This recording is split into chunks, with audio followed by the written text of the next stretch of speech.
வணக்கம். குருபகவான் செல்வம், செழிப்பு, குழந்தை பாக்கியம், திருமண பாக்கியம் உள்ளிட்டவைகளுக்கு காரணியாக திகழ்ந்து வருகின்றார். குரு பகவான் கடந்த மே மாதத்தில் மேஷம் ராசியிலிருந்து ரிஷபம் ராசிக்கு பெயர்ச்சி அடைந்திருந்தார். மே 2025 13ஆம் திகதி வரை இதே ராசியில் இருப்பார். இந்நேரத்தில் வரும் அக்டோபர் மாதத்தில் குரு பகவான் வக்ரம் பெற்று பின்னோக்கி செல்ல உள்ளார். இதனால் குறிப்பிட்ட 3 ராசிகள் அதிர்ஷ்டத்தை பெறப்போகின்றனர்.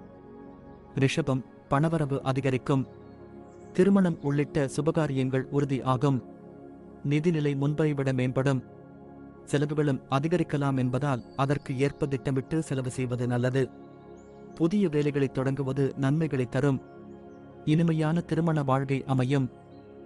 சிம்மம், வெளிநாட்டு ஒப்பந்தங்கள் கிடைக்க வாய்ப்புகள் உருவாகும். வாழ்க்கை துணையுடன் இருந்து வந்த பிரச்சனைகள் படிப்படியாக முடிவுக்கு வரும். நிதிநிலையும் மேம்படும். குடும்பத்தில் மகிழ்ச்சியான சூழல் நிலவும். கன்னி, தடைப்பட்ட வேலைகள் மீண்டும் தொடங்கும். தொழிலில் பதவி உயர்வு கிடைக்கும்.